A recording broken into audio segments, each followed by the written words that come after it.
2 weeks ago, we didn't even know where we were going to be racing for the final round of the championship. In just 2 weeks, Dorna have put on a fantastic race. Welcome to the Moto2 Solidarity Grand Prix of Barcelona. We're racing for Valencia, and here today, we could crown ourselves a brand new world champion. Hello everybody and welcome to the Grand Prix of Barcelona, racing in solidarity with Valencia. This is round 20 of 20 in the World Championship. And here today in the sprint race, all Jorge Martin needs is 2 World Championship points more than Pecco Bagnaia. If the gap is 26, he is world champion. It stands currently at 24. Bagnaia has pole position. Martin starts on 4th. It's all-out war after last time out in Malaysia, where they went wheel to wheel for the opening 4 laps, giving us the greatest opener we've ever seen in MotoGP. The stage is very much set.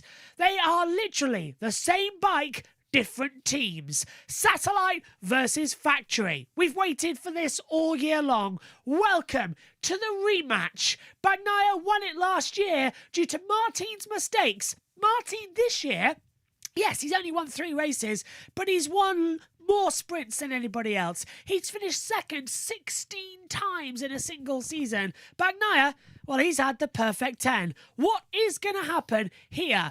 It's time to go sprinting at the Grand Prix Barcelona. Let's head down to Susie Perry in the pit lane as they venture out onto the circuit for all the latest news. Welcome to the showdown, the rematch. It's Bagnaia versus Martin at the Circuit de Barcelona, Catalonia. Hello and a very warm welcome to the pit lane here in Catalonia, in Barcelona, for the Solidarity Grand Prix, your final showdown. After 19 rounds, it has all come down to this. My goodness me, the stage is most definitely set. Sylvain Neil, 24 points now, the gap between Jorge Martin and Pecco Bagnaia. It seems like a lot, but my goodness me, hasn't it got nervous this weekend? Oh yeah, that battle is on. There is a gap, but if anybody makes a mistake, it could still go one way or the other. So it's absolutely brilliant to be there at the last race with a championship fight on our hands. And today, we're going to see a great race because they both have to take risks, they both have to put it all on the line, and the championship is at stake. And Pecco is in pole position, and he is so strong around this circuit, and he knows that nothing short of 100% and a win is any good today. Exactly. He's looked relaxed all weekend. He's been the fastest man, but it's tricky conditions. We've got low sun, you can see that. We've got cool conditions. It's not ideal. Honestly, I cannot wait for this race. Yeah, it really is atmospheric here. So, we've been here. This is the 7th time in the modern era that it's gone down to the wire. And, we are really excited about the fact that after 19 rounds, we've still got something to talk about and a world champion in the making this weekend. But actually, we're also very excited about the fact that we've been able to race this weekend because obviously always at the end of the season, we're in Valencia. But following the disastrous floods a couple of weeks ago in Valencia, everything has been moved to Barcelona. And as you can see, we're joined by the CEO of Dorna, Carmelo Ospoleto. Thank you so much for your time and thanks for joining us. We're racing for Valencia this weekend, Carmelo. Lots of events going on and auctions and raising money for the Red Cross in Valencia. From your side, can you just talk to us about the story of moving the race to Barcelona? First of all, thank you. Well, when we were astonished about the situation in Valencia during the Grand Prix of Malaysia, we were waiting the solution from the Valencia government. And really, in the beginning, we didn't know exactly what happened, but immediately we realized it will be very difficult to race there. Then initially we thought if it's possible to postpone the race later or whatever, but finally we realized in Valencia it will be very difficult to do it, and we decided we need to continue making the races. The championship was 20 races, and in our opinion it was not fair to say before Valencia that the championship finished there. Then we look at different possibilities. Obviously for the weather, possibilities need to be or here or in Qatar. Finally Qatar was not possible because they are making Formula 1 in the end of November. And then immediately we were in connection with the Circuit of Barcelona. Immediately they offered to us the possibility to do it. It was a short time because we started just 10 days ago, and now the situation is like that. The real situation is here in Barcelona. We race for Valencia and also to hear funds for Valencia. Then what we do is circuit is given the circuit for free to us. We pay organization cost, and then all the money remaining from the ticket sales will go to Valencia. Thank you. And obviously there's auctions going along this weekend as well that you can get involved with at home. All of that money goes to the Red Cross in Valencia as well. Logistically, it must have been quite tricky. Was one of the reasons you moved it to Valencia for the fans that already had flights into Valencia, so it would be easier for them to get to Barcelona? Yes. Clearly the decision, the Valencia Grand Prix was cancelled, and the Circuit of Valencia will refund the tickets or will keep for next year. But we thought that many of the people, and in fact, we cannot have here today more than 50,000 spectators because it's not more parking available or something like that. It's not the same to prepare the circuit for a normal race with all the parkings or whatever.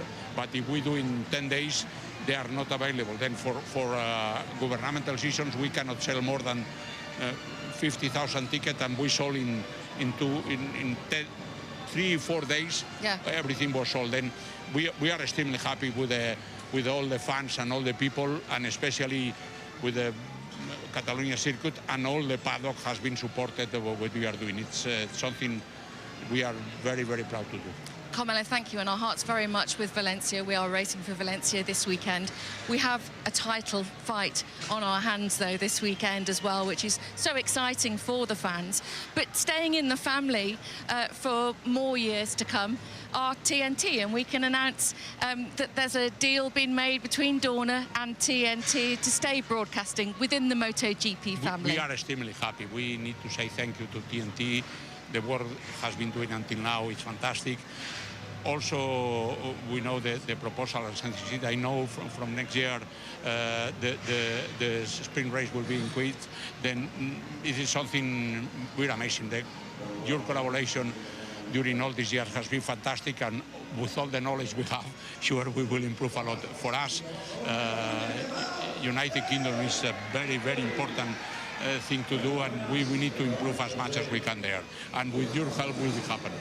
Carmelo, thank you very much. And we're excited also to be broadcasting in America and in New Zealand as well. And of course, as you said there, the Saturday sprints will be going out each time on Quest, which is a terrestrial channel, which will hopefully build a new audience as well for MotoGP. So continuing to grow the audience, and we're very happy to be here for several more years. But congratulations on getting the race here, Carmelo. Thank you very much. Congratulations to you also. Thank you. Thank you. And just one more thing. Who's going to win the championship this year? No. This is, you know, it's my respect for everybody, and I need to keep like that. Absolutely. It has been like that for 32 years. I know it does. It's not the moment to change. Carmelo, thank you so much. Let's hear then from our title rivals. Thank you.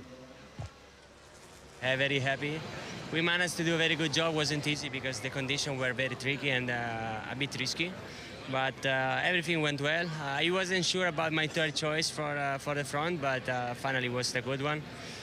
For this afternoon will not be easy, but we have to do it. We have to try to win in any case, and try to take it to tomorrow. Martin, not on the front row, but right behind you. So how important is that start going to be? Absolutely, it will be super important to start well and try to lead from the start. I know perfectly how difficult it will be to manage the rear tires with the guys around me trying to block us. So it will be important to try to start well and maybe opening a bit the gap, but I will try everything. Okay, let's pick up with the Pecco story then. He is the chaser. He is 24 points behind Jorge. In a way, he doesn't have the pressure because he only can go out and give 100%. And when he doesn't need to hold back, he doesn't seem to be very nervous this weekend. And so far, Silvan, he's done everything right. Yeah, the pressure is very positive for Pecco. When you're chasing, you can't. I mean, you can't really make a mistake. If you do make a mistake, well, you tried your best, and it didn't happen. And so this is a really comfortable place to be, as in like if you're going to be a champion in a championship fight.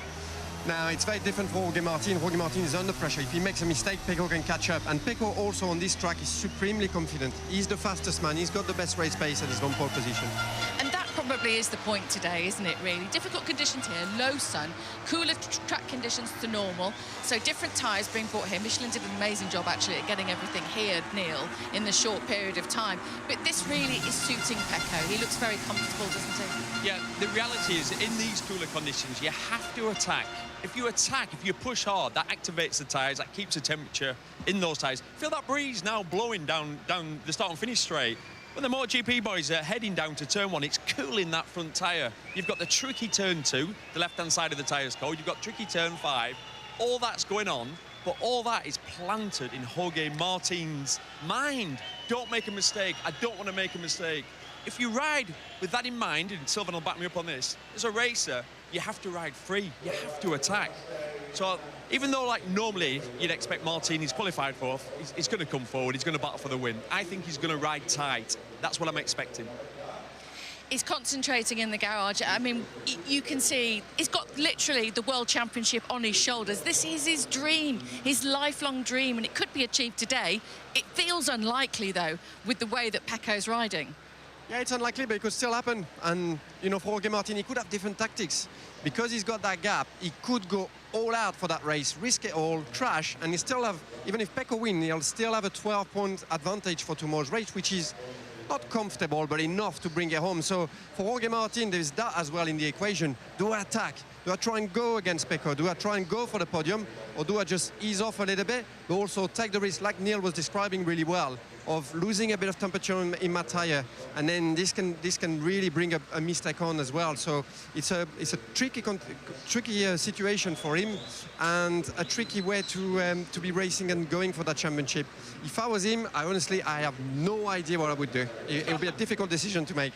Well, I remember you 10 years ago being 12 points behind in the championship, winning both races and taking the world title. There's so many ways to look at the championship here.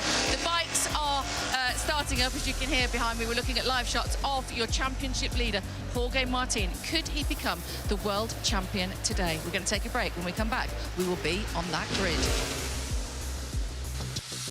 So in order just to remind you the situation of how things stands as well, and the full running order for who can be champion and then who can't be champion, just to give, this is the standings as we see it, and has been released out onto the field. So for Jorge Martin to be crowned champion here today in the Tissot Sprint, if he wins, he's champion. If he's second, Pecco has to finish third or lower. If Martin is third, Pecco must be fifth or lower. Now, this is the interesting bit. He starts fourth on the grid now. Ergo, Pecco must be sixth or lower. If Martin finishes fifth, Pecco is seventh or lower. Martin sixth, Pecco eighth or lower. Martin seventh, Pecco ninth or lower. Jorge in eighth, Pecco 10th or worse. It's got to be more than 2 points. That's basically how it is. So just go 2 positions low. We've got a blog open with the atmosphere as well, but we've also got a live Q&A going on right now. 84 votes so far. Get voting. Who will be the world champion? 54% of you say Jorge Martin. 46% of you say Pecco Bagnaia. Interesting little strategy there on a tactic board. I'd like to see how that one's going to work out towards the end. We'll obviously end it if it's in sight of being a championship decider as well. Megan Birch going to be joining me in the commentary box as well. Reminder to all you fans back at home as well that tonight, midnight GMT, 1 a.m. European time, but that's 8 a.m. over there in Hong Kong, in Macau. We've got the Motorcycle Macau Grand Prix. So all you bike fans want to tune in for road racing. Julia Trusovic will join me in the commentary box as well, motorsport journalist, and Lizzie Whitmore's hopefully going to try and turn up as well. With the race being delayed from yesterday to today, she's got a bit of a problem, but road racer and racer for Comet Racing, of course, Maddie Patterson's team in the Women's Motorcycle Championship as well. That's going to be fun to see. And she's a massive, massive road racer. So it's going to be great. Let's go back and just quickly show you then the starting grid. Let's see what tyres we've got hold of then at the moment for this one. Yeah, it's still going to be an interesting one on hard front, soft rear tyres. Who's chosen mediums, though? That's the interesting thing to point out. So everybody looks like they've gone for a soft rear tyre, bar Pedro Costa's gone medium. And then we've got Ralph Fernandez gone medium front and rear. Brad Binder's gone medium rear, so has Augusto Fernandez. Everyone's gone hard front bar. Jorge Martin has gone medium front. Franco Morbidelli's gone medium front as well. Johan Zarco's on medium, so has Ralph Fernandez. So it's split up between the two. All bikes are on the grid now as well, so that's fantastic news. Let's see what Crash has been saying, the blog that we've got open.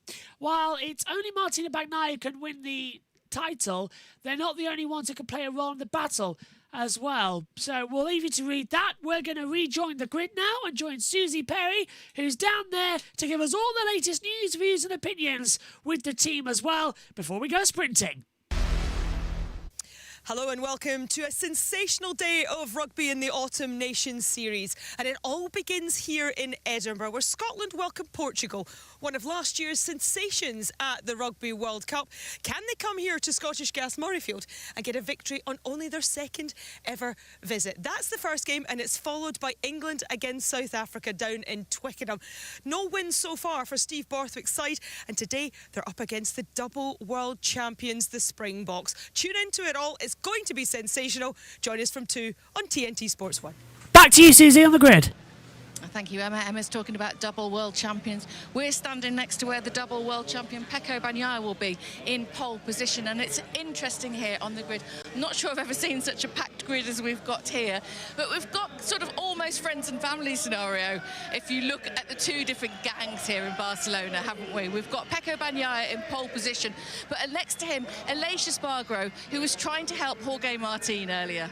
Yeah, they're good friends, and Aleix Espargaro actually helped Jorge Martin from the very start of his career. He gave him bikes, stayed with him, trained together, and they're still very, very good mates, really close, these two. So, yeah, Aleix was trying to help him, so it seems like we develop on the grid a bit of a team Pecco and a team Martin, and, you know, in the race, you can't help but thinking that some riders will be thinking of their mate and trying to favour them. Well, in the red corner, you'd got Marc Marquez snug behind Pecco Bagnaia, and we hadn't seen anything from Marc Marquez all weekend, but he got the toe and he's managed to get himself on the front row. So it's sort of a little bit even Stevens, but Jorge Martin directly behind Pecco Bagnaia. What do you make of that? Well, the setup is really interesting because you've got obviously the pressure of the championship on Jorge Martin, on Pecco Bagnaia, and then you got guys like Espargaro. Even though he wants Jorge Martin to do well, he's at home. It's his last Grand Prix as a full-time, full-factory MotoGP rider, so he's going to want to win. He's won 3 of the last races around here, so he's very strong, and he's going to be strong in that sprint. Then you got Marc Marquez. He's going for the 3rd place in the championship. There's only 1 point in between him and Ania Bassegni. So it's going to be a racing within the race, people attacking each other, people taking risks, trying to activate those tyres. I've actually just had a look at the first provisional choice of tyres, and many of them are going with the hard front, so they're going to have to take maybe a couple of laps to really bet those tyres in on the left side.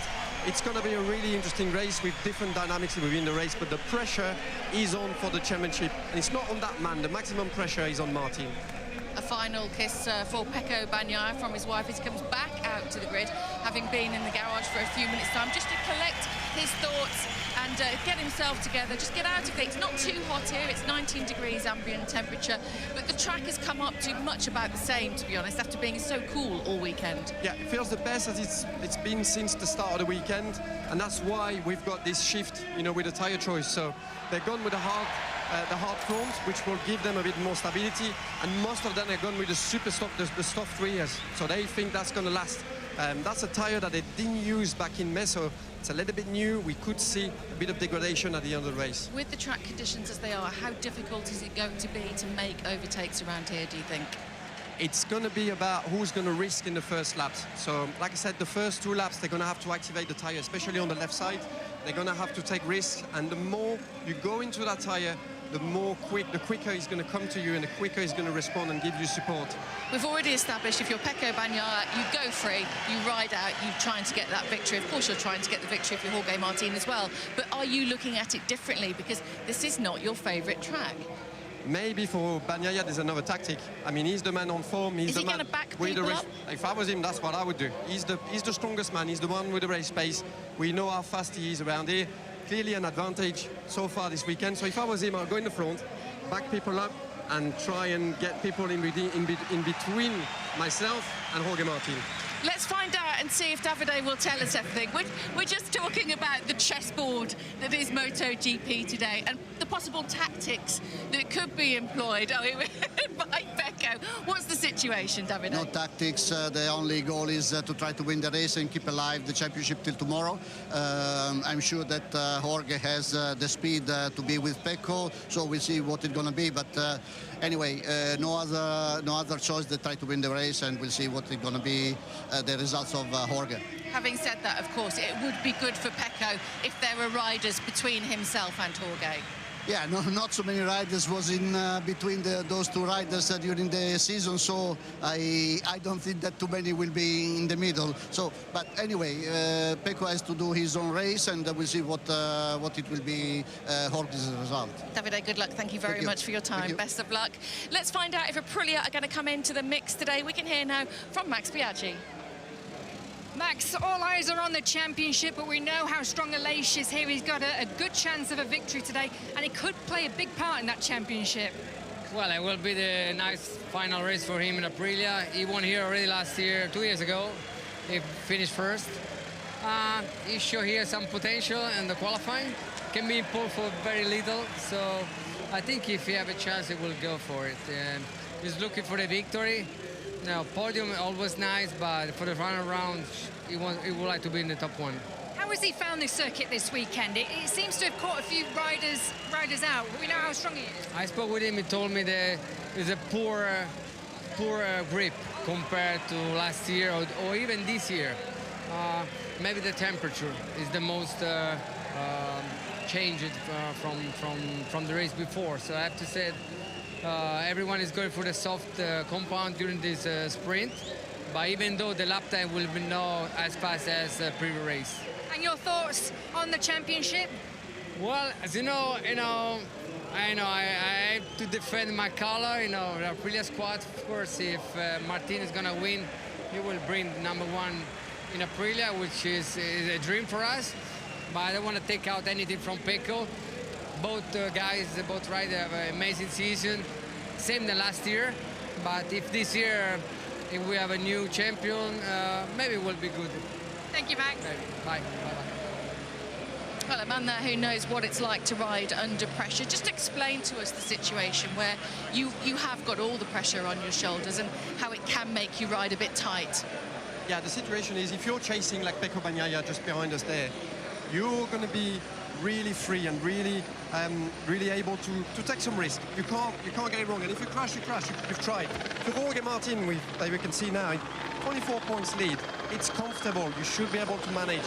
But if you manage, maybe you're not going to put the right temperature into your tires. You're not going to make the bike work and respond like it should do. You could ride tight, which means you kind of like be stiff on the bike. You don't use your body as you normally do.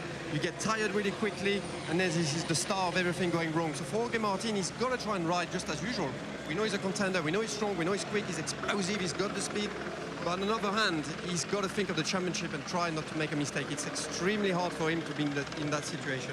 OK, let's hear and get the feeling from that team, from the Pramac team. Nat is with Gino Borsoi. Gino, Jorge's on the second row of the grid, 4th position. What are your thoughts? What are his thoughts about where he's starting today's race? Well, for sure, second row is not the best position for start, but anyway, we are quite okay because in terms of pace, we saw this morning that with the tire we decided to start, we are good, the pace is good, the feeling and the balance with the bike, it's okay. So this is what we need to make a good race. And how is he feeling, and what is the game plan for this race? Well, we have a few plans, honestly speaking. I don't want to say you, but anyway, the plan that we have is to make a good start as always, and then depend where he is, we have 1 or 2 options. Thanks, Gino. Thank you. So Pecco has to take points out of this man, Jorge Martin. Jorge Martin could become world champion today. If he wins the race, that's it. He is the world champion.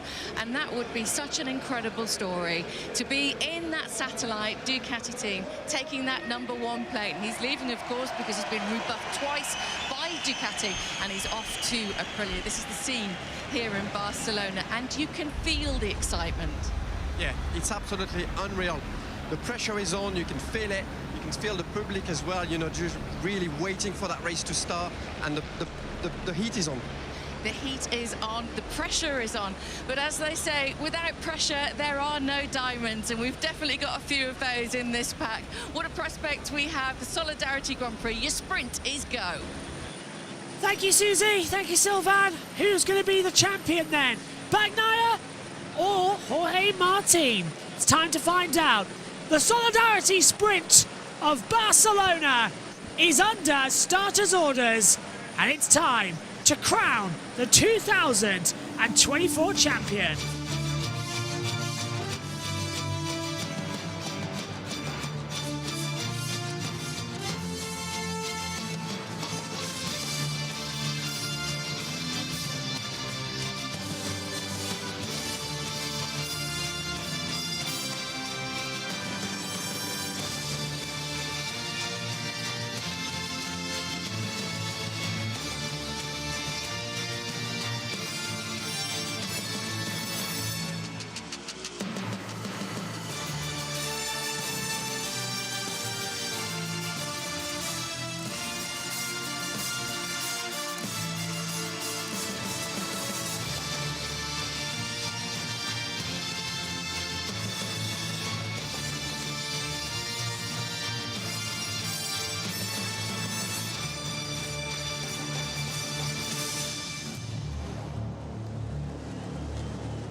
Last year, it was very much one-sided. Martin making the mistakes, Bagnaia being the cool, calm and charismatic rider. This year, its situations all change. We come in with Martin having a 24-point advantage in the sprint race. If he has that at the end of today, he could mathematically win the championship. 2 points, all that's needed, just 2 points. But he starts 4th on the grid. Bagnaia starts on pole for the 24th time in his MotoGP career, 31st time across all of the championships. Here's your full grid then. Bagnaia from Aleix Espargaro and Marc Marquez. Row 2 sees Jorge Martin. That's there alongside as well with Franco Morbidelli and Pedro Acosta. Maverick Vinales and Air Bashini and Marco Bezzecchi. Then Fabio Quartararo, Alex Marquez and Johan Zarco. Juan Mir, Miguel Oliveira and Alex Rins. Luca Marini, Ralph Fernandez and Brad Binder. Jack Miller, Takiki Nakagami and Augusto Fernandez. And then at the back, Michele Pirro alongside Stefan Bradl as well. Megan Birch alongside me in the commentary box. Do or die. It's now or never, Megan. First chance, match point. Bagnaia could gain up as possible as 12 points in today's race, but all Martin needs is 2. Who is going to be world champion? Can it happen today? But can it happen today, though? I kind of hope it doesn't. Well, we raise a checkered flag glass to you all. I want it to go down to tomorrow. I think everybody does as well. What time's the race tomorrow? 1 o'clock. Okay. It's pretty split, actually. We've asked in the YouTube poll as well who's going to win the championship. We've had 166 votes so far. 53% of you say Jorge Martin. 47% say Pecco Bagnaia as well. It's a nice gap between it as the warm-up lap begins. One final question to you, Megan. In the works, you've got Aleix Espargaro, who's won 3 of the last 4 races here. Marc Marquez, who's won 3 races this year and likes this circuit. And then you've got to throw in Pedro Acosta and Maverick Vinales. All been going well. Add in as well Marco Bezzecchi, who seems to have found some pace on that 23 bike. It's certainly going to be interesting to see who is going to take that win for this sprint race, especially due to the fact that I think racing conditions aren't exactly ideal. MotoGP racing for Valencia. The tension rises, anticipation rises. We literally don't know what's going to happen next. All to play for. You hear the phrase, all's fair in love and war. It's not the case in motorcycle racing. It's more like dogfighting, wheel to wheel. The opening 4 laps of the Malaysia Grand Prix were unforgettable. Martin is amazing at starts. He's the king of the sprints. But what can the 10-time Grand Prix winner this year do? It's all down on the line then. The rematch is about to get underway. Eyes to the lights here in Barcelona. We're racing with Valencia. The sprint race has pulled the throttle back and we're underway. Great start from Martin, great start from Marc Marquez, but predictably, down to turn 1, it's the 3 amigos. Bagnaia with Martin, Marc Marquez in the middle. Then comes Bastianini on the inside line to turn 1. Martin nearly takes out Bagnaia. They nearly all go down. They nearly did go down. Bagnaia That was stays close. ahead. Oh, a bit too close for Bastianini's arm. Bastianini- No, it was Acosta's arm. sorry. Yeah, and Bastianini's on the inside. Contact. Something's flown off of Pedro Acosta. His front end plate has flown off, just like we saw last time out with Yeah, Bob and he's dropped Binder. right to the back. There he is. Martin's on the inside line as well. Bagnaia's kept the lead of the race. Martin up to second. Bastianini retaking it. Briefly held the lead. Up into fourth then comes Franco Morbidelli. No sign of the red flag for that debut on the circuit. It's a long enough lap here though. They might not need it. Marini's down into 15th place as well. Fantastic start. And now Ducati have got exactly what they needed. More than points to Martin, but now Martin has got to settle in. He's got that medium tyre, and now he needs to get past Bastianini ASAP. I think the contact Acosta had was with Marc Marquez, given Marc's dropped to 7th. Marc started this race, of course, up on the front row of the grid, and Acosta was coming for him. Down to the Calex at turn 10. Marc's having a look on the inside of Fabio Quartararo. 19. Bagnaia still leading it now. The gap is down at 19 points as it stands as well. Interesting enough, the battle between Bastianini and Marc Marquez. Remember, they were level on points coming into this. That's now a 5-point gap between them for who finishes in 3rd place. And yes, that is crucial because then, just like with the FIA, if you finish in the top 3 of any championship, you have to go to the dinner. So, Marc Marquez sometimes likes the dinner, sometimes doesn't. Depends on what they're serving. Lap 1 of the sprint race complete then. Martin is closing on the back of Bastianini, but Bagnaia has the advantage. Down to turn 1. No red flag needed. They have removed, I understand, everything that was wrong at the start line. Acosta entered the pits. And Pedro Acosta is out of the race then. Well, he can't continue. Literally, just like we saw with... He's got no front. Yeah, look, it's like a drag bike, like an old school drag bike now. The complete front's gone, and you are spot on, Megan, with Marc Marquez, look. Okay, so what happened here? Marc's going around the outside, just... Oh, so it actually caught on Marc. On the back of the tail. That must have really hurt Marc because it wasn't even on a padded part of it would have suit. hit. It would have hit his bottom as well. Weirdly enough, his shoulder, which is damaged. He always seems to accidentally knock things with that shoulder. So, Aleix Espargaro's got ahead of Fabio Quartararo. Bad start for Aleix, actually, as well. He's gone down the order. Marc's moved up back to 6th now. He's alongside his brother Alex as they come round turn 9 at Kamsa. Down the back stretch towards La Calex. The long sweeping double left-hander which starts downhill, then slowly rises up. And unless you've been to the circuit, you'll actually be surprised how much elevation change is in that last sector. It's quite alarming. Marc just then became the bike version of a bottle opener. Yeah. Off it goes. Click over the front, and who's going to have some beers tonight? Well, no one, because it's tomorrow night where it's the party as well. Out of the last corner then, at New Holland, Bagnaia's a 4/10 advantage. Bagnaia now just needs to keep relaxed. He knows he's got his teammate behind him, the best wingman in the world. And here Bastianini is going to hold on to Martin. But Martin on the GP24 bike has the slipstream, same error devices. He's on the inside line to turn 1. Almost He's braking kicked very him. late. Almost kicked each other, yeah. Martin up into 2nd position, gets ahead of Enea Bastianini, and you can hear the Spanish fans just behind us in the commentary audio absolutely erupting on the start-finish line. SHT Short saying Martin is in 2nd position. He must be a good wingman. He was just so tempted there to kick Martin off the bike. I saw his foot, consider it, and then he thought, no, I should not. The closer Martin got, the closer the leg got as well. And He it was might just have an kept eruption. moving out. Is Bastianini going to think about the inside line downhill into turn 5? No, he does not. Martin's got that inside line covered. Bastianini can't find anything to it. Alex Marquez, we talked about him in practice earlier on today about how he's won 2 sprint races, never a Grand Prix. He's looking quite feisty behind Franco Morbidelli. He's just like, I'm waiting for them all to take each other out. The top 2 at the moment, the top 2 teams, Ducati and Prima Pramac, they are First, third for factory Ducati, second, fourth. They're literally all together. The gap, 21 points. It needs to be 26. 25 on offer, of course, for the win tomorrow. So the gap's 26. Championship goes the way of Martin. If it's 25, everyone goes, we'll run the count back. Bagnaya's won 10 races this year. And Martin's only won 3. Count back will definitely go the way of Bagnaia. So we don't need a count back. Stupidly, the count back could actually come into a possibility as well. If Martin fails to score tomorrow, the gap stays today at 25. Bashini's got to run on him down towards turn 1. Bashini's on the inside line. This time repaying. This time He it almost was a kicked touch. him. Martin did touch the side leg of Enea Bashini down to turn 1. He tries to get the switcheroo on the inside line at 2. Doesn't work out. Thinks like the I'll kick you. outside at 3. No. Now the inside line. He's looking all over the place, Martin. He's ducking and diving, trying to find a way through. He's superb on that bike. We've seen it all weekend in getting the shoulder down into turn 4 at Repsol. But it's turn 5 that we're talking about. That's where he's getting his shoulder down. And he said to the media, watch us. I'm going to go right down there.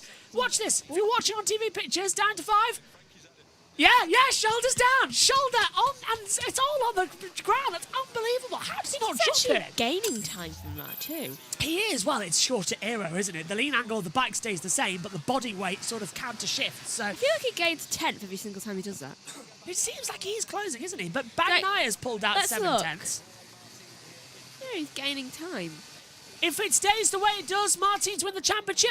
No. If it Oh stays my the way it does at the goodness. moment, the gap is 19 Look, points. Megan. look, quick, before it goes off, before they do. Yeah, Bashini and Martin's middle sectors are the same, 31.599. If it stays as it is, Martin's on 492, Bagnaia 473. That's a 19-point gap between them in the championship. We'll keep you updated every time. I'm just waiting for one of them to drop it. Into New Holland. If you're going to drop it, it's either at turn 10 or turn 1. That's the longest after the straights that you can actually drop it. Martin's got the slipstream this time on Enea Bashini. He mills the inside line very, very late. That's going to catch Bashini by surprise. It does so. Bashini's braking on the curb. He's going to go straight on if he's not careful. Martin runs him out wide. Off the track goes Bashini. Here comes Franco Morbidelli. Here comes Alex Marquez on the inside line, turn 3. Morbidelli round the outside of Bashini. They're almost touching. They do touch. A little bit of a leg kick between them. Marquez trying to come through and almost goes down. Alex Marquez, front wheel to Morbidelli's rear wheel. 9 times out of 10, you're on the deck. He had a little wobble, but kept it on. All this fighting. Pecca's going, yes, all this fighting, thank you. But Martin's in second. The gap now at 21 points. It needs to be 26. So if they just stay like this, I'll be happy. Yeah. Because then it goes down to tomorrow. But everybody knows that it could all change in a split second. Morbidelli, for I think the first time this year, he's finding pace. He's having that advantage between them all now. He's And being a wingman now. He is. He's right up now because he's got to get ahead of Bashini and stop Bashini having a run. But he's got Alex Marquez right there as well. That's bringing Aleix Espargaro into the mix. The only non-Ducati in the top 8 is Aleix Espargaro. Alex just feels like causing drama. He doesn't feel like causing drama as well. Remember when Pecco crashed out from the lead of the final lap during the sprint here in Barcelona? You were commentating on that race, Megan. You should remember that. I do and I don't. I try and block things out when I commentate on my own. It's been a long year. We'll forgive you if you can't remember. It has been a long year. Lap 6 of 12, halfway in the sprint race. Morbidelli's looking to the inside line, downhill at turn 1 on Enea Bashini. He wasn't in enough traction.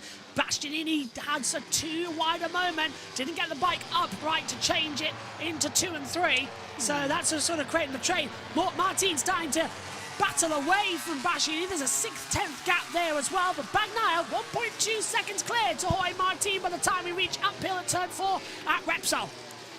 7 laps to go. Downhill to Seat at turn 5. Drop down the hill. Sweep on. Left-hander. No one's going to drop it there. What have you got for us, Megs? So, Bagnaia is currently faster than actually the rest of the field. Even though Zarco is going just quite fast for the ones under, like, position 10. Yeah. But still, Bagnaia is the fastest on the track currently, so he's got the advantage there. Nakagami, track limits warning. Anyone think that was somebody down when that flashed up? I know I I had did. hoped. But I'd hoped it would be Bastianini because Bastianini's causing a bit of problems for Martin right now. It did look like somebody had gone down at that point in the circuit. That's not going to lie. It kind of frightened me. Someone should go. Let's have a look at the chat quickly. Pecco must not crash. That's most important as well. I think it's only you commentating the Tissot sprint here earlier this year. Oh, was it only me? I can't remember. Oh. That's why I don't remember it. We were ducking and diving over everything. I think you were right. It was only me, wasn't it? Oh, Alex Marquez up the inside line of Franco Morbidelli at turn 1. Morbidelli tries to get the switch back at 2. On the outside, becomes the inside at 3. Marquez has got it shut off. Alex, you are on fire, buddy. Great race weekend so far. Can you keep the acceleration, the exit? Yes, you can. Morbidelli's now under pressure from Malaysia Spargo. Look at the gap that Bagnaia's got. And Malaysia up the inside at turn 4, the inside line of Morbidelli, and makes that move stick. Morbidelli now starting to drop. That pace has gone. And he was on a medium front the same as his teammate. Aleix was like, sorry, I've got to keep up with Alex. Someone has to keep an eye on him today. Yep, so down you go. Aleix still going through. Alexander Aleix, of course. Marc Marquez has dropped down to 7th position, so he'll be sort of forgetting about the sprint race today, focusing on the Grand Prix tomorrow to see what he can do there. As things stand there, the gap is 21 points, which means it will go down to tomorrow. A grand finale here for the Solidarity Grand Prix of Barcelona, racing for Valencia. It's a mouthful, but hey-ho, it's for charity. Yeah, Alex, I think, is being taught the ropes by Aleix, so he's becoming the new Aleix. Yeah, he really is, isn't he? Yeah, it's count back earlier on, then blast off towards the end of the race. So they've got to stay together today. They are really changing sector types between the two. The Bagnaia and Martin really hammering it home what's going to happen. Oh, I'm so excited. It's got that nervousness energy that you know there could be a championship decided in the next, 5 minutes? How long have we got left? 5 laps? Yeah, right about 10 minutes' time. 5 laps times 5. For 1 minute 40. Oh, Bagnaia's twitching hard into turn 1. The rear stepping out. It's a soft rear tyre. He's gone for hard front. 8 minutes 20 seconds. Yeah, so not long left at all in this sprint race if we keep the current pace. Alex Marquez is gaining on Enea Bastianini. He is not giving up. Hey, look at him, look at him. He looks like he's on a magnet trail. This is fantastic from Alex Marquez. Marquez's brother, he had to grow up trying to beat him in races. So. Yeah, let's not forget also Alex Marquez, world champion in Moto2 in 2019, 5 years ago. World champion in Moto3 2014 as well, 10 years ago. He's a very experienced racer. So every 5 years. Yeah, it's about time he actually needs to get up there into this championship as well. He's running behind. Next year he should be doing something. He debuted, of course, at Jerez in 2020. So let's see what he can do next season. He'll still be on the Gresini, though, and on a GP24 bike, which we've seen this year is fantastic. Last year's bike was even better. Right, about to turn into 4 laps to go, which is oddly satisfying, given the fact that it's kind of the same status quo. Yeah, this is that move. Look at Martin's leg, Megan. It touched the foot of Bastianini. He's just like, do you know what? If you can try and kick me, I'll try and kick you. Jorge Martin, World Championship on the line, playing footsie with the rider that he also is leaving the Ducati family with, the Enea Bastianini. It's just like, hi. Pecco is playing a champion's game here as well. He knows what he needs to do, win the race, make it go down to tomorrow, and then it's all hell to open. I think Martin's been taking lessons from Mark. How so? Intimidation. Intimidation. I can see your point. I just noticed ever since he got Mark 1 and tried to intimidate Martin, he's just really picked up some lessons. Marco Bezzecchi, a bit too wide at 4. Quartararo going to sneak through on almost the dropped inside it. line. Yeah, nearly did drop it as well. Bezzecchi's going to try and fight back on the inside line, downhill at 5, not going to work. Quartararo now with Marc Marquez, an old rival between the two. Why are the R46s just so desperate to unseat their riders? They're like temperamental horses. The GP23 bikes, but next year, of course, they'll have the GP25. So VR46 will become the factory bike. I bet Valentino Rossi wishes he was still racing now. Then again, he could never tame the Ducatis that well. He ended his career, of course, on a Yamaha, Petronas Yamaha, then bought his own team and made it with Ducati. They really are horses, aren't they? Yeah. That's the thing, they're so temperamental. Also, I can just hear Marini thinking, why did I leave? Why did I leave? Why did I leave? Yeah, Marini going over, isn't he, as well? Where is he now in this race for Luca? Wait. 15th. Oh, if it was a normal... Better than usual. If it was a normal race, I'll have a points-paying position, but it's not, of course, and we're in a sprint. Which is unfortunate. Bezzecchi has got a great run on Quadraro, the ex of New Holland. I wonder if he'll make the move down towards turn one. Meantime, battle for third. Here comes Alex Marquez in the slipstream of Enea Bastianini. Looks to the inside line, can't make a move into that first corner. Martin nearly made a mistake. He nearly crashed, my God. He went on the brakes and the whole bike shook, just like we saw in first practice. Do you remember? Yeah. Out of the two championship leaders, he is probably the only one who can crash. Martin, yeah. He's the only one who can, yeah. It's like he can make a mistake. Pecco can't.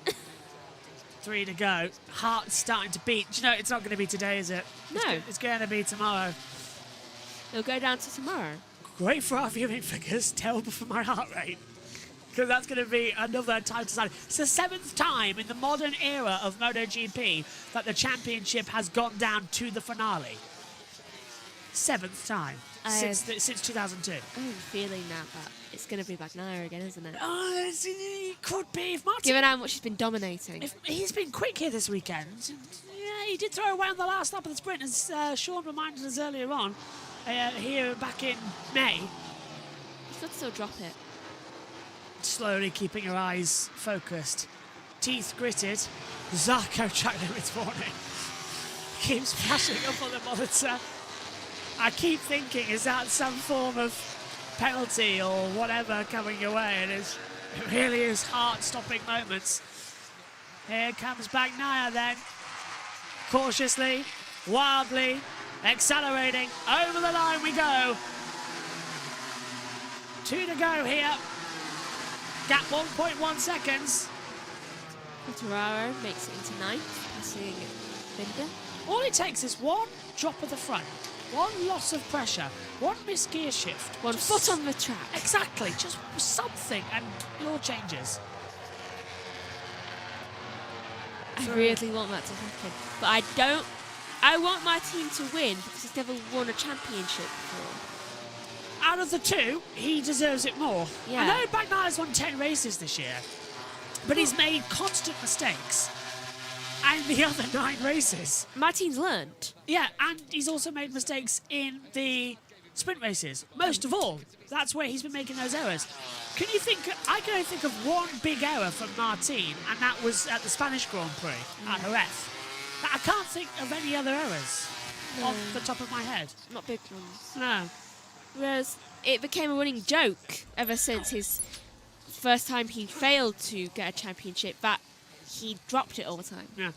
On the main camera now, as we'll have to stand up for this last lap in case it is a oh, Martin's gone wide! Oh, and Alex has gone wide! They both went wide! And Calex! So Aleix goes up into 4th, and Martin has now lost more time to Bagnaia. He went very, very deep indeed. That might be Morbidelli. No. Morbidelli has dropped down to 6th position, you're right, but Martin went wide. I was watching it in my picture. How wide? He swooped out wide. So just outbraked himself. Why does he look closer? Last lap, the last sprint race of the season. Down to turn 1, the gap is 1 second. And there goes, look at that. That's how close they are. Look, here goes Bastianini back up the inside line at 1. Binder passes Quattararo. Oh, go on. And Enea knows what he needs to do. Kick. No. Nudge? Gently nudge. Yeah, gently nudge. Gently does it. Gently persuade him to go off track. Yeah. Tell you what, look at him. He's going to do it, isn't he? Is he going to be at 5? Look at him. Bastianini has got such a great run here on Martin. He's going to do a surprise at the inside, downhill at turn 5. Martin doesn't know he's there. That was the shove. Exactly as you needed to do. Well done, Enea Bastianini. You are a wingman. Just calling goose. Fantastic. This feels tense. Martin's going to be angry now. 19 points to gap. Look at him, look at him, look at him, look at him. Martin's going to fight back at turn 10. Is this going to be his downfall? Could be. Into turn 10. Late on the brakes. Bastianini's got it covered. Martin tries to go late. Swing round the outside. No chariot for him. It's going to be a sprint race victory at the most crucial time. Into the last 2 corners. Here at Barcelona. Pecco Bagnaia keeps his championship hopes alive. The gap will be 19 points. It goes down to a Sunday showdown in Barcelona. Pecco Bagnaia wins the last sprint race of 2024. Bastianini is second and Martin is third. Oh my goodness. It goes down to the last race of the season. Lola Indigo there, the singer, waves the checkered flag. One more time then for tomorrow. Final once again. The championship will be decided in the final race of the season yet again. I tell you what, they always make it a final. An hour, Gabriel, yeah, right, what time? An hour earlier than what it was today. So 1 o'clock UK time, 2 o'clock Central European time. Well, at least you can congratulate. 19 points to gap. They are all good sportsmen. I mean, look at that. Oh, again. Yeah. With Martin's bike. It joggers, doesn't it? What do you think of that move from Bastianini on the inside, Megan? Very sneaky. He didn't even see him. You can see his head turned. It's like, wait, what? Why are you there? I'm surprised Martin didn't drop it there.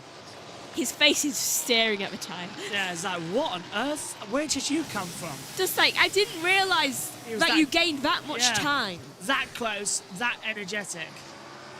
So it will go down to tomorrow here in Barcelona. A showdown. The rematch will happen in the grand finale. Oh, just yes. Okay, is Martin really trying to just show off? He's literally just trying to do, okay, I can one hand and one leg the bike. Will we crown champion tomorrow if he scores 7 points? That's a 9th place. So Martin, if he's anywhere inside the top 9, he's world champion. Which he will be. Yeah, so it looks like it's just in... how often have we said that? He will be. This championship has been level on points. It's been ebbing and flowing the entire year. I think this championship has got one more surprise left to give. Have you seen the F1 thing? What? Between Verstappen and Norris. Yes. 3 points. Yeah. Look at that. We'll be crowned tomorrow if he scores 19 more points than Martin. It's a showdown in Barcelona, and I really wish I was there. What a circuit to do it at. Timothy says, Pecco threw away this championship. Martin won't crash tomorrow. No need to complete. Just ride that Ducati casually and let others race. 100% with you there. SHD says it's game on there as well. Megan. The bike noises almost sound like booing. Right, we'll let you disappear. See you later tomorrow. Bye-bye. See you tomorrow, Megan. Let's catch up with TNT Sports as they end up on the grid then. Bagnaia with a stoppie wins the sprint race and keeps the championship alive to the last showdown. Let's head down to TNT. You're mired in the pack, and goodness knows what was going on back there with Marquez and I need to see that again. Costa and Aleix Espargaro. You said rode through the short. Oh, what a great thing to see! How cool's that? That's his old 250 bike, isn't it? Yeah. Or even the Moto 3. Yeah, the 125. Oh, is it? Yeah, is it 125? Looks like it, yeah. But it certainly is. Can you hear that? Brilliant. That's a nice little touch, isn't it? God, remember those days. Long, long time ago in the distant memory.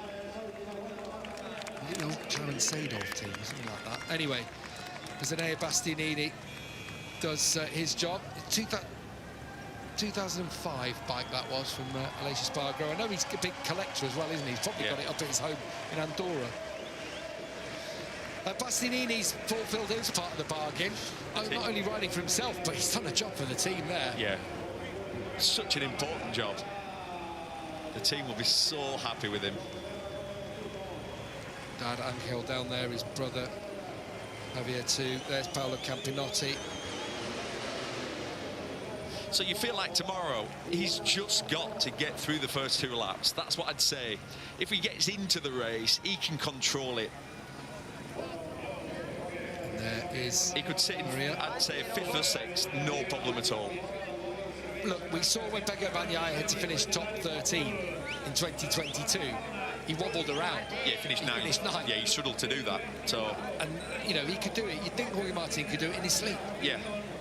Well, if you look at the gaps there, the top 5 have got such a big gap. Then they're doing like in a different race, aren't they? So, yeah, I think it's definitely doable. And we need to see what happened in the first couple of corners, because it could be so crucial when we look at the outcome of tomorrow's Grand Prix. So I caught it well. Though. 11th. Yeah. For Honda, in front of Vinales. 7.4 off. Yeah. Where's Maverick gone now? But he had pace all through the weekend. Unfortunately, Maverick Vinales finishing in 12th. Brad Binder rounded out the points in 9th. Bezecchi was 8th. Marc Marquez 7th. I mean, he was 400s behind Morbidelli across the line. Alex Marquez 5th. Aleix Espargaro 4th, and 7 points. I think we're about to hear from him for Jorge Martin. Top 9, and he'll be champion tomorrow. Let's hear what the championship leader has to say.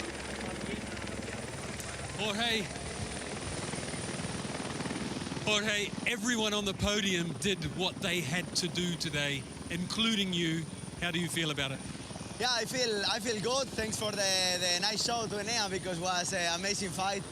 You know, today the important thing is to race as normal, so I did the same. I raced, I attack, I try again, so I did my best. Today, maybe I missed the front tire choice. Maybe what hard it was better, but tomorrow will be another story. Anyway, a podium, I'm super happy was the target. Tomorrow I think the target is quite similar, so I will go for it, and yeah. I think we are in the good way, so let's try to close the big win tomorrow. Congratulations. Gracias. You feel like Jorge Martin just keeping a lid on everything. He's fighting himself as much as the other riders out there, as much as he had to battle with Enea Bastianini. Yeah, he's already thinking, well, that's going to be another sleepless night for me. I might as well have a coffee now, because I'm not sleeping anyway, so. Between Martin and Bagnaia. We were just discussing then about Enea Bastianini. Started 8th and was leading in turn 1. Yeah, the man who's not good at starts, the man who always takes a few laps to get into it. Fair play. Yeah, did the job today. Now sits 3rd in the championship. And they are keeping that hopes of 3rd in the championship alive. What a great ride. How do you feel about it? Yeah, I feel so well, and well, the start has been incredible. I have to watch again that start. It's been so nice, and after has been much simple for me to be close to Pecco, because was the leader after 3 corner. But at the end, I was behind Jorge, and I tried to close the gap, and I overtake him in the last lap, but was unexpected. This podium after a suffered week, and I'm happy. Congratulations. Thank you. Yeah, unexpected, but we need to see the start again, actually, Enea, from further row the grid to be leading. There's the moment he made contact with the boots of Jorge Martin. Could have been nasty. Seen them already this year. Yeah, who was that who got the foot run over? Yeah, Chantra. Yeah, that didn't end well, did it? I honestly thought that was a scary manoeuvre. Was Martin shaking his head as he came past there? He probably will have been, yeah. I think he was, yeah. Downhill, off camber. Like I said, we saw 15 crashes on that corner last year. It's so tricky. Well, they always used to call him Perfect Pecco. He's been anything but this season, but that was the Bagnaia we know and love. Pecco, recently, with massive pressure on you to perform Fridays and Saturdays, you sure have stepped up. How do you feel? Job done for today, but for tomorrow we need to repeat what we did. I think that more than this is like impossible. Jorge did again a fantastic job, so it's fantastic that it's like this. But let's see tomorrow. For today, I'm very happy. Congratulations. First sprint win for Bagnaia since he won back in Japan. Remember, he crashed out back in Malaysia. Some of the moments you look back, and the sprint race has been the bane of his year, hasn't it? Here in Barcelona, obviously crashed out of the lead, crashed out back in Silverstone as well, Le Mans and in Jerez. And of course, that means that, you know, when it comes down to sprints, Jorge Martin has had the advantage, but it will be 19 points heading into the final round. He's given himself an outside chance of taking the title. At least he has a chance. Exactly, and that's all he could do, and that's what he said. It's like, job done, sort of part one. I do think he will try and back the field up. He has to try that. Yeah, he's got to try something, hasn't he? Jorge Martin, I could just see him. I was watching the podium, he's just walking around on the podium, almost like he's got ants in his pants. It's one of those kind of, he's fighting his emotions inside. He knows that the title is just within his grasp. Yeah, nervy moments. Have to do it all over again. So, Mikel Samper handing over the silver medal to Enea Bastianini. Again, sprint races not necessarily been his forte, but that now for Bastianini is his 7th podium in a row in sprint races. Bear in mind, he hadn't had a sprint podium till he won in Silverstone. Remarkable, isn't it? It's all been just unfortunately for Enea, it's all a bit too late. So the gold medal to Pecco Bagnaia. He's dug deep yet again. He takes it down to the wire, and he will have a final shot at holding on to his crown in Sunday's Grand Prix. There's a reason why he's already a 3-time world champion. What an absolutely amazing sprint race here. We go down to the final then. You can join us tomorrow here on JB Motorsports for all of the action. Reminder, we got Macau later on tonight, midnight GMT. Myself, Julia Chisovic and Lizzie Whitmore in the commentary box for the Macau Motorcycle Grand Prix. We'll also be showing the GTs and the Formula Regional. One more dance then. Tomorrow, MotoGP will crown a champion in the season finale. Thanks for your company. We'll see you again tomorrow for the showdown at Barcelona.